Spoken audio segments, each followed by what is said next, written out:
Across America, the institution of marriage is being assailed and reduced to nothing.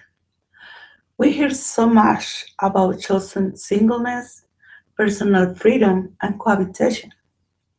In 2011, the Pew Research Centers found that 51% of Americans were married, compared to 72% in 1960.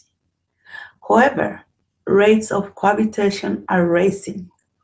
According to private research company Demographic Intelligence, less than a half million couples were cohabitating in 1960, compared to 7.5 million in 2010. The average age at women's first marriage is 27 years old and 29 for men. It is the highest point in over a century. In 1960, the median age at first marriage for both men and women was in the early 20s.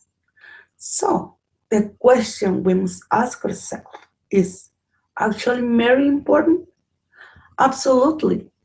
And now more than ever, we must know why it is important. A very clear answer to this question is found in the Family a Proclamation to the World that says, "We, the First Presidency and the Council of the 12 Apostles of the Church of Jesus Christ of Latter-day Saints, solemnly proclaim that marriage between a man and woman is ordained of God, and the family is central to the Creator's plans for the eternal destiny of His children. Marriage is not a right, furthermore, is a commandment of God, and an essential step in the process of creating a loving family.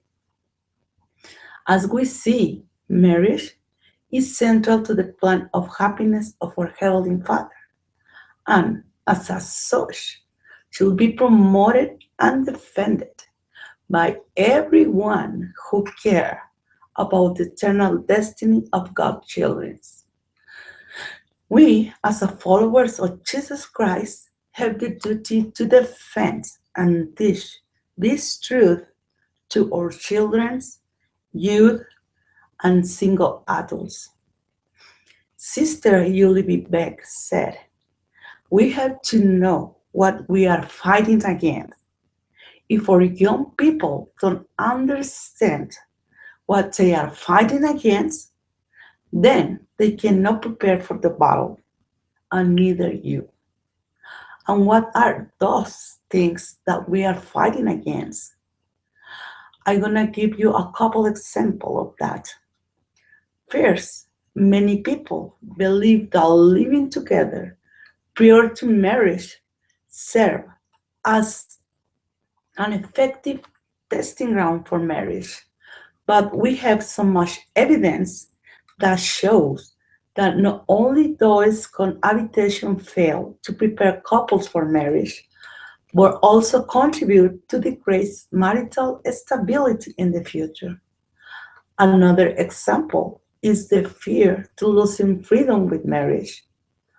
But marriage based on trust and belief can easily overcome the fears. Elder David E. Bellner teaches us how to overcome this wrong belief. And he starts with this question: as a man and woman, as a husband and wife, and as a church leaders, we can see how the importance of marriage can be understood only within the context of the Father plan of happiness. The doctrine of the plan leads men and women to hope and prepare for eternal marriage, and it defeats the fear and overcomes the uncertainties that may cause some individuals to delay or avoid marriage. A correct understanding of the plan also strengthens or resolve to steadfastly honor the covenant of marriage. Marriage is simply the highest of all male relationships, and therefore must never be entered into lightly. It is the means of procreating humanity, nurturing and training subsequent generations, and for the disciples of Jesus Christ, the best means for perpetuating the gospel of Jesus Christ and keeping the commandments of God. I invite you to stand up for marriage by example and words. If you do this, then you are helping to build the kingdom of God in this earth. And this action will make a better world for us, for our children, and for our offspring. Thank you very much.